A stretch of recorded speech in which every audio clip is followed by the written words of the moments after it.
Bulletin का आगाज करें। सबसे पहले आपको खबर दें, अमरीकी सदर ट्रंप और उनके मुशीर एलॉन मस्क की पॉलिसीज के खिलाफ एहतजाज अमरीका से बाहर भी पहुंच गया है। हैंड्स ऑफ के नाम से अमरीका के साथ कनाडा, बरतानिया, फ्रांस, जर्मनी, पुर्तगाल और मैक्सिको में ट्रंप मुखालिफ एहतजाजी मुजाहरों का इनेकाद किया गया है। वाशिंगटन में भी बड़ी तादाद में मुजाहिरीन जमा हो गए। मुजाहिरीन के ट्रंप और एलॉन मस्क के खिलाफ नारे अमरीका में हकीकी जमहूरियत की बहाली और अवाम मुखालिफ पॉलिसीज वापस लाने का मुतालबा कर दिया है।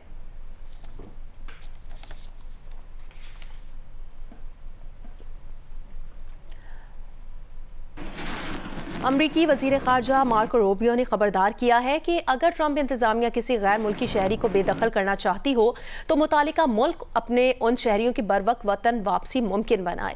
अमरीकी वजीर खारजा ने दावा किया कि जनूबी सूडान की अबूरी हुकूमत इस उसूल का एहतराम करने में नाकाम रही है। इसलिए महकमा खारजा जनूबी सूडान से ताल्लुक रखने वाले तमाम पासपोर्ट होल्डर्स के अमरीकी वीज़ाज मनसूख कर रहा है और जनूबी सूडान के बाशिंदों की अमरीका आमद रोकने के लिए अब नए वीज़ा भी जारी नहीं किए जाएंगे।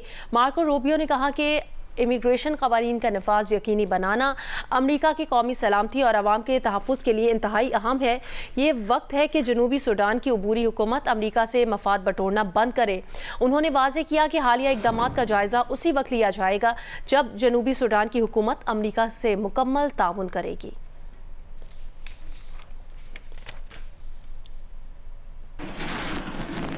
वज़ीर ख़ज़ाना मोहम्मद औरंगज़ेब ने कहा कि पाकिस्तान अमरीकी टैरिफ के असरात से निमटने के लिए काम कर रहा है।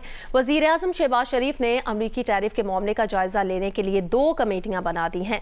वज़ीर आज़म शहबाज शरीफ की मंजूरी मिलने के बाद एक आला सतह का पाकिस्तानी वफ़द टैरिफ पर मुज़ाकरात के लिए अमरीका जाएगा।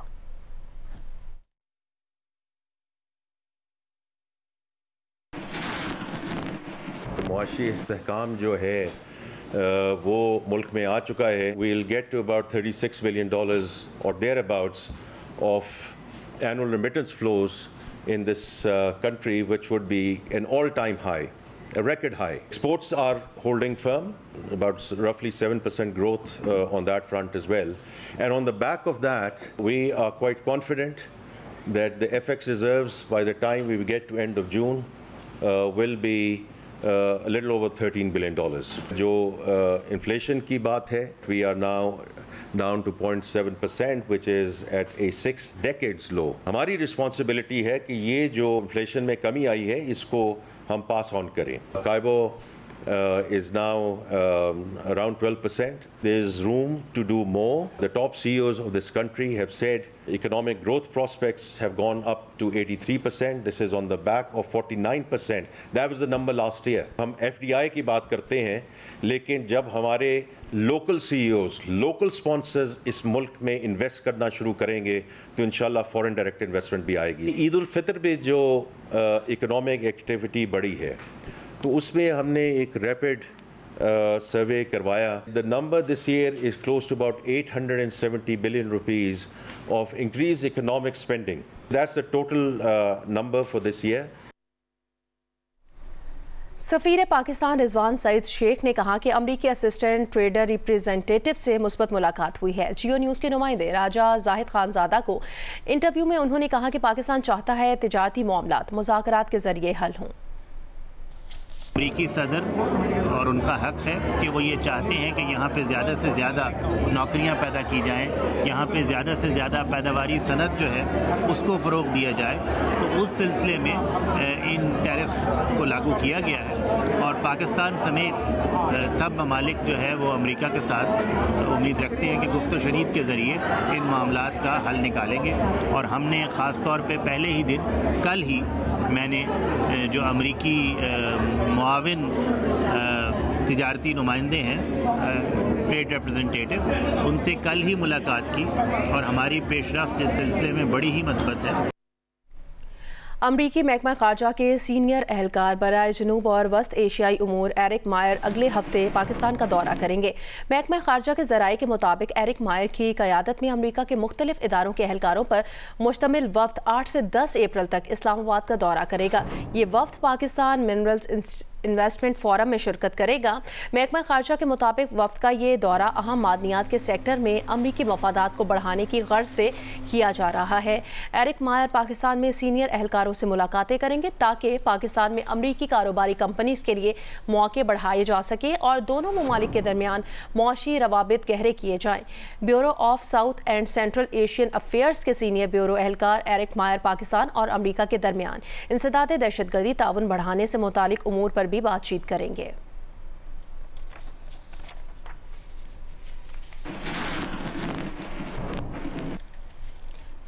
अभी आपको खबर दें, वज़ीर आला खैबर पख्तूनख्वा अली अमीन गंडापुर के सोशल मीडिया इंटरव्यू पर पार्टी में एक बार फिर इख्तलाफात की लहर नजर आ रही है। रुकने कौमी असम्बली शहराम तरकई ने मरकजी क़यादत से अली अमीन के बयान की तहकीकात का मुतालबा कर दिया और कहा कि ऐसे बयान से बानी PTI की तहरीक को नुकसान पहुँचेगा। वज़ीर आला अपनी तवानाइयाँ अमन व अमान की बहाली और गुड गवर्नेंस पर मरकूज रखें। दूसरी जानिब बानी PTI की बहन अलीमा खान समेत सलमान अकरम राजा और फिरदौस शमीम नकवी ने शहराम तरकई, असद कैसर और आतिफ खान से राब्ता किया। उनसे वज़ीर आला के बयान पर रद्द अमल ना देने की अपील की और उन्हें यकीन दिलाया कि वो ये मामला बानी PTI के सामने ज़रूर उठाएंगे। अली अमीन गंडापुर ने पार्टी के बाज़ रहनुमाओं पर साजिशों का इल्ज़ाम लगाया था। दूसरी जानिब करप्शन इल्ज़ामात की जद में आए speaker KP assembly Babar Swati ने पार्टी की एहतसाब कमेटी को अपना जवाब जमा करा दिया है। उन पर भर्तियों और प्रमोशंस में बेकायदगियों के इल्ज़ामात हैं। पार्टी ज़राए का ये कहना है करप्शन के इल्ज़ामात साबित होने पर स्पीकर को ओहदे से हटाए जाने का इम्कान भी है, जबकि बेगुनाही साबित होने पर स्पीकर सूबाई असम्बली और आज़म स्वाति के दरमियान सुलह का टास्क वज़ीर आला को सौंपा जाएगा।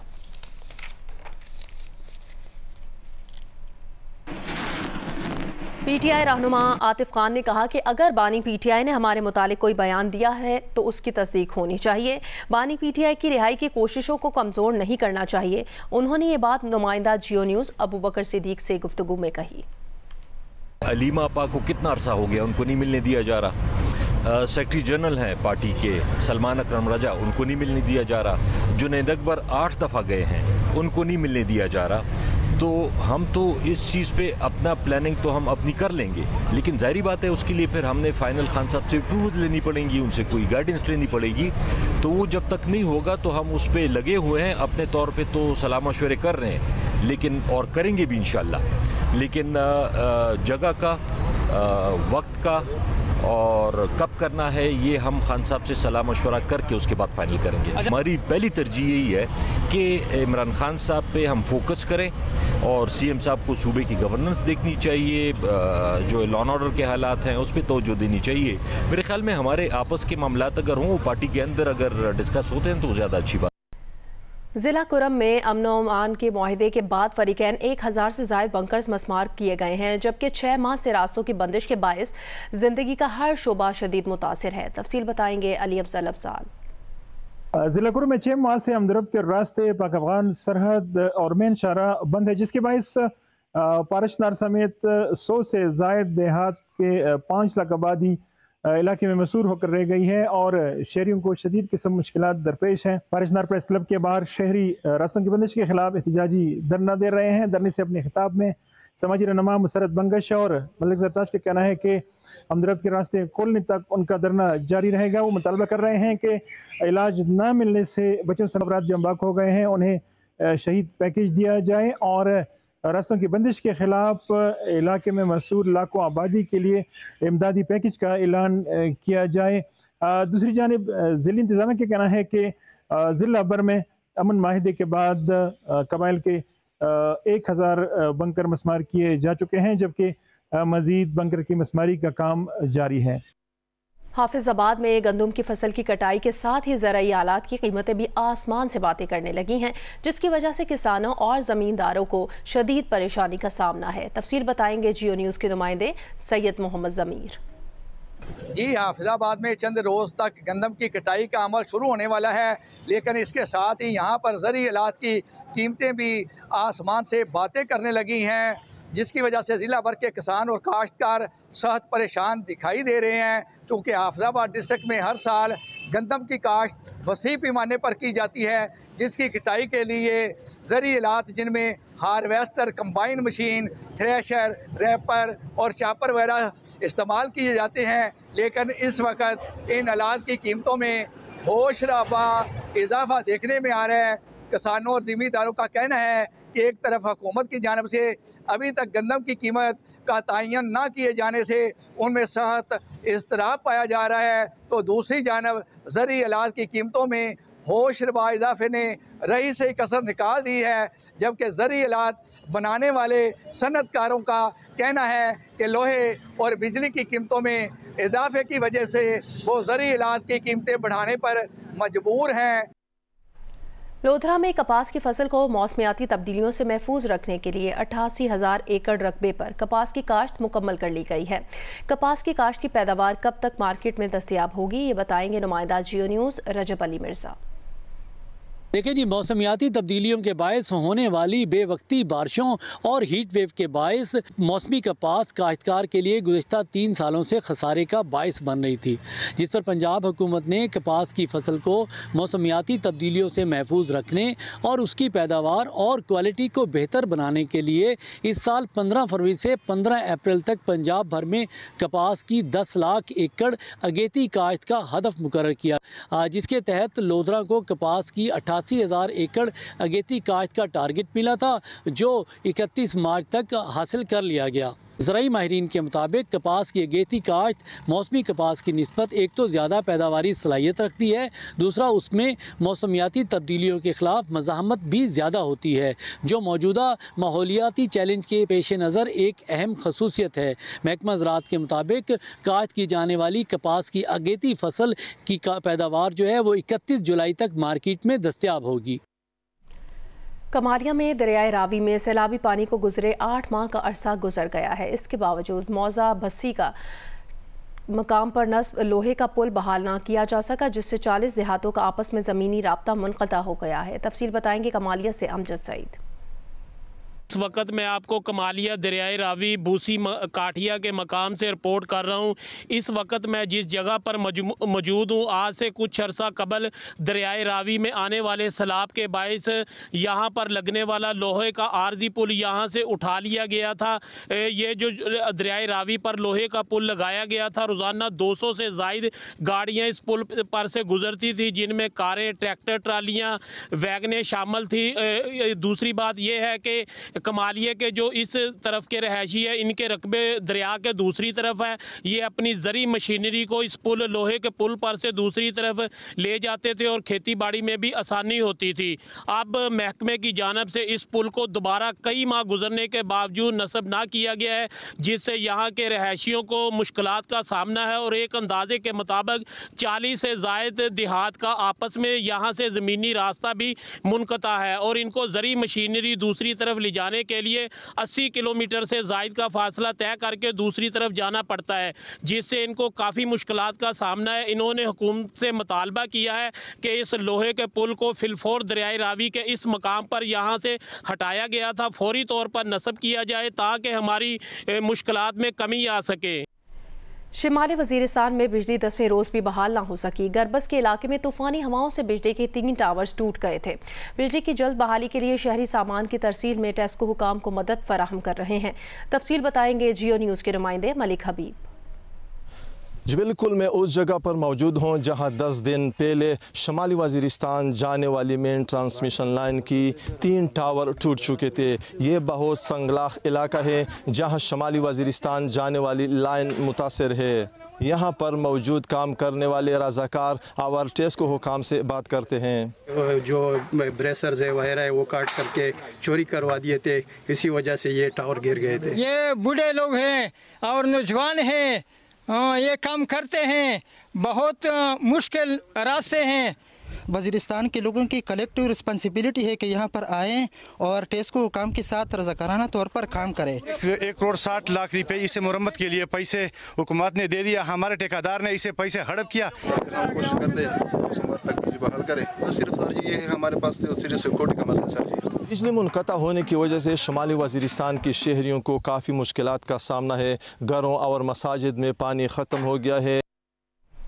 खेल के मैदान से खबर है, न्यूजीलैंड ने पाकिस्तान को तीसरे वनडे में 43 रन से हराकर 3 मैचों की सीरीज में वाइट वॉश कर दिया। न्यूजीलैंड के 264 रन के जवाब में पाकिस्तान टीम 221 रन बनाकर आउट हो गई। बेन सीयर्स ने 5 खिलाड़ियों को आउट किया। माउंट मैग्नॉय में गुज़िश्ता रात की बारिश के बायस मैच 42 ओवर्स तक महदूद कर दिया गया। न्यूजीलैंड ने मुकर्ररा ओवर्स में 8 विकेट पर 264 रन बनाए। कप्तान माइकल ब्रेसवेल 59 रन बनाकर नुमाया रहे। ओपनर रीस मारियस 58 और डैरल मिशेल ने 43 रन बनाए। पाकिस्तान की जानिब से आकिफ जावेद ने 4 खिलाड़ियों को आउट किया। जवाब में ओपनर इमामुल हक फील्डर की गेंद लगने से रिटायर्ड हर्ट हुए। अब्दुल्ला शफीक ने 33 रन बनाए। उस्मान खान 11 रन बना सके।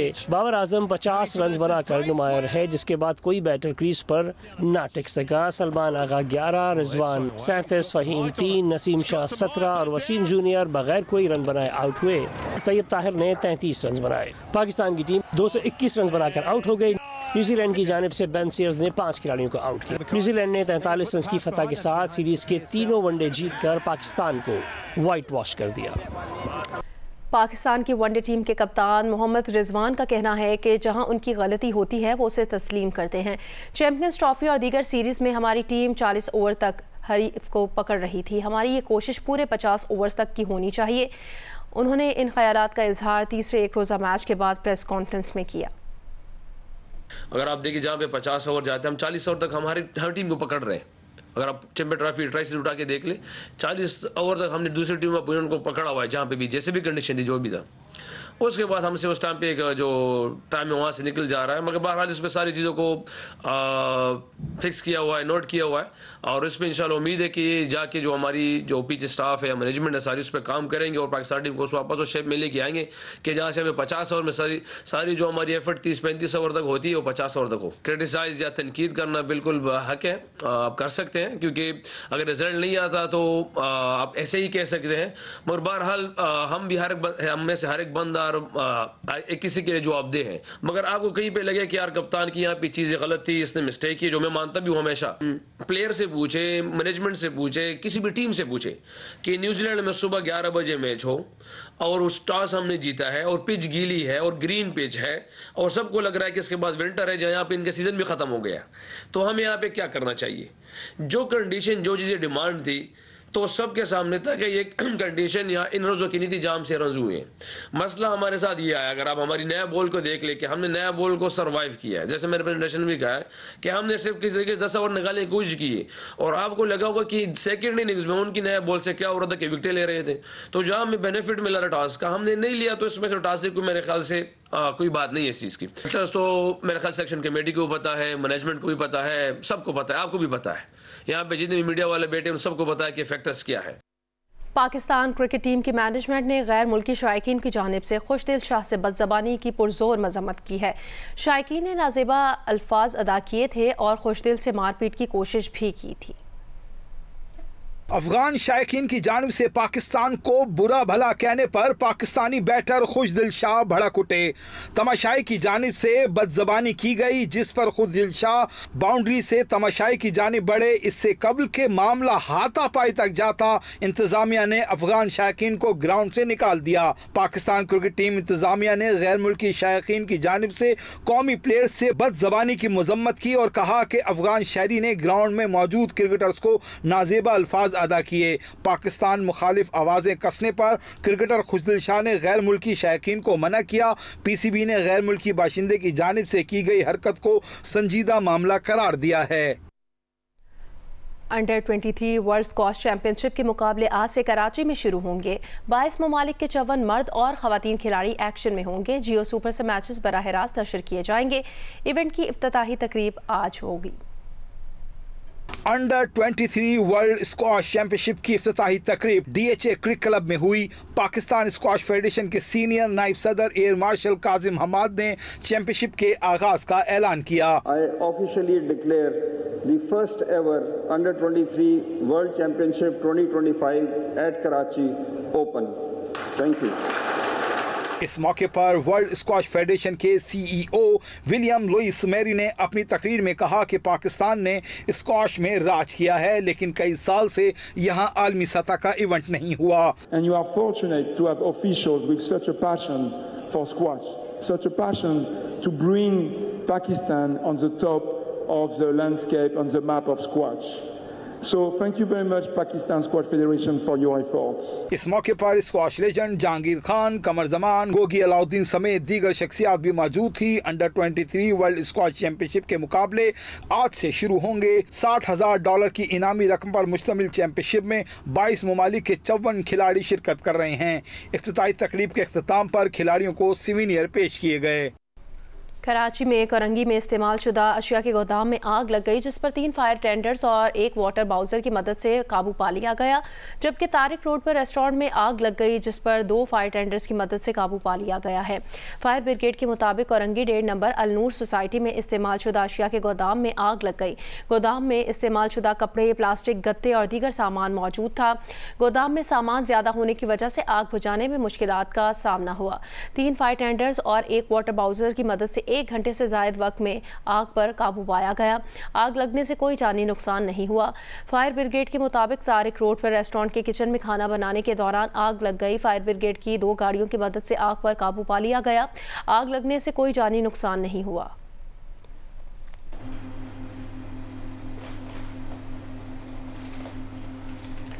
रमज़ान गुजर गया, ईद भी गुजर गई, मगर लाहौर में मुर्गी, बकरे और गाय के गोश्त की बढ़ी हुई कीमतें वापस ना आ सकी। परेशान हाल शहरी कहते हैं मुर्गी, बकरे और गाय के गोश्त की सरकारी कीमतें कुछ और है, मगर बेचा कई गुना ज़्यादा कीमत पर जा रहा है। इंतज़ामिया कहीं नज़र नहीं आ रही। लाहौर से रिपोर्ट करेंगे जवाद मलिक। रमज़ान और ईद पर बदकिस्मती से लूटमार माफिया हरकत में आता है, जो अशिया की कीमतें बढ़ाकर करोड़ों रुपए आवाम की जेबों से निकाल लेता है। इस बार रमज़ान और ईद के मौका पर अशिया की बढ़ी हुई कीमतें अभी तक वापस नहीं आ सकी। लाहौर में मुर्गी के गोश्त की सरकारी कीमत 595 रुपए किलो मुकर्रर है, मगर बिग 760 रुपए किलो रहा है। बकरे के गोश्त की सरकारी कीमत 1600 रुपए किलो है, मगर 2600 रुपए किलो में बेचा जा रहा है। गाय के गोश्त की सरकारी कीमत 800 रुपए किलो मुकर्रर है, मगर बड़ा गोश्त 1600 रुपए किलो में दस्तयाब है। परेशान हाल शहरी कहते हैं कि वो किधर जाएं। चिकन से तो मैंने कहा कि आपका इधर रेट इतना ज़्यादा कहता है, मुर्गी शॉर्ट हुई हुई है, तो इस वजह से अगर मुर्गी शॉर्ट खानी लोगों ने, बेचारों ने मुर्गी है, तो आप मुर्गी तो अच्छी दें ना कम से कम आवाम को। दुकानदारों का कहना है कि माल फार्मर्स और मिडल मैन महंगा बेच रहे हैं, वो कैसे सस्ता बेच दें। सरकारी रेट लिस्टें अफसर शाही का नाम निहाद ड्रामा है, जिम्मेदार भी अफसर ही हैं। महंगा हम नहीं बेचते, जब मंडी हम जाते हैं वो जानवर होता है 10 किलो का मूल्य करते हैं उसका 35,000 36,000। जब खाल के अंदर जब 2,000 से ऊपर पड़ता है तो हम इधर ला के 1600 रुपये क्या बेचें। मंडी से भी हम ले आते हैं तो 2100 रुपये 2200 रुपये किलो मंडी में कमेला चल रहा है, तो फिर इधर ला के मजबूरी है, कोई 100-150 हमने भी कमाना होता है बच्चों के लिए, इसलिए फिर हम 2500-2600 रुपये देते हैं। सरकार फिर हम मंडी में भी सस्ता करे ना। साड़ी गौरमेंट ऐलान तो कर देंदी भी इस रेट तो कर देंदी, लेकिन अमल दरामद नहीं करवाती। हुण इन्नी महंगी मुर्गी ईद ते विकदी रही है, तो गरीब की पहुंच तो दूर रही है। सार्फिन का कहना है कि हुकूमत सरकारी कीमतों पर अमल दरामद नहीं करा सकती तो जारी भी न करे, उनकी आंखों में धूल झोंकने की कोशिश तो न करे। कैमरामैन बदर मुनीर के साथ जवाद मलिक, जियो न्यूज़, लाहौर।